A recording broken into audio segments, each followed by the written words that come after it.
Pardi helping hand charitable ટ્રસ્ટના ફસાયેલ 45 વૃદ્ધ દર્દીઓને પારડીના યુવાનોએ રેસ્ક્યુ કરી મહેતા હોસ્પિટલમાં ખસેડાયા.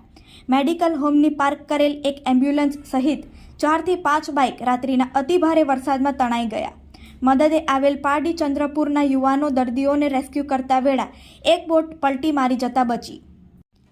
પારડી પા નદી બંદર સુધી અતિભારે વરસાદની અસર કિલ્લા પારડી ખાતે આવેલ હેલ્પિંગ હેન્ડ ચેરિટેબલ ટ્રસ્ટના મેડિકલ હોમના ગ્રાઉન્ડ ફ્લોર સુધી 4 ફૂટ જેટલા પાણી ઘૂસી ગયા હતા, જેને કારણે મેડિકલ હોમની પાર્ક કરેલ એક એમ્બ્યુલન્સ અને 4 થી 5 બાઇક રાત્રિના ભારે વરસાદમાં તણાઈ ગયા હતા. મેડિકલ હોમ 45 વૃદ્ધ દર્દીઓને સુરક્ષિત રીતે રેસ્ક્યુ કરીને મહેતા હોસ્પિટલમાં વિવિધ ટીમો અને હોસ્પિટલના સ્ટાફે સહિત તમામ વરિષ્ઠ નાગરિકોને સફળતાપૂર્વક શિફ્ટ કરવામાં આવ્યા હતા.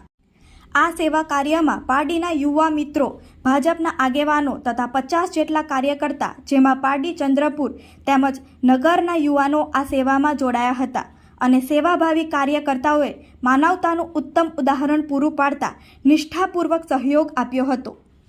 આ સેવા યજ્ઞમાં જોડાયેલા તમામનો હૃદયપૂર્વક પારડી હેલ્પિંગ હેન્ડ ચેરિટેબલ ટ્રસ્ટના પ્રમુખ ડૉક્ટર પ્રફુલ્લ મહેતા, નીતિનભાઈ દેસાઈ, પ્રિતેશ ભરૂચા સહિત મેડિકલ હોમની ટીમે, ભાજપ યુવા મોરચા મેહુલ ભરવાડની ટીમ, પૂર્વ પ્રમુખ રાજેશ પટેલ, જીવદયા ગ્રુપના પ્રમુખ અલી અંસારી, કિસાન મોરચાના પ્રશાંત દેસાઈ, પારડી શહેર ભાજપ સંગઠનના મહામંત્રી અશોક પ્રજાપતિ, ઝુબીન દેસાઈ વગેરે સેવાકીયમાં જોડાયેલા યુવાનોનો પારડી હેલ્પિંગ હેન્ડ ચેરિટેબલની ટીમે મદદે આવેલ સૌનો આભાર વ્યક્ત કર્યો હતો.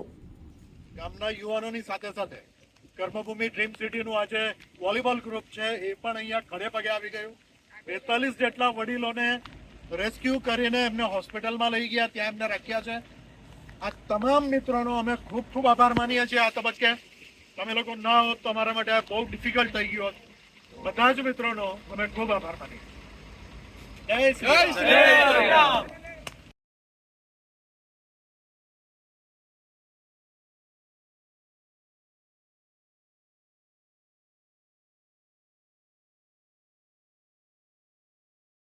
આખી ટીમ પાર્ટીની મહેતા સાહેબ કહે કે અમે હાજર રહીશું. આજ રોજ હેલ્પિંગ હેન્ડ ચેરિટેબલ ટ્રસ્ટ ખાતેથી અમારા સિનિયર સિટીઝન અને જે લોકો પથારીવશ હોય એ લોકોને અમે રેસ્ક્યુ કરીને અમારી હોસ્પિટલમાં લઈ ગયા છે અને એ માટે આ દરેક નવયુવાન જે પાર્ટીના એ લોકોનો હું ખૂબ ખૂબ આભાર માનું છું, કારણ કે એ લોકોના વગર આ પોસિબલ જ નહોતું. એ માટે હું ખાસ રાજુભાઈ, પ્રશાંતભાઈ તથા અશોકભાઈ પ્રજાપતિ વગેરે સૌનો ખૂબ આભાર માનું છું. ભંડારવાના યુવાનો મિત્રો પણ 15 થી 16 જણ એકી અવાજે આવી ગયા છે.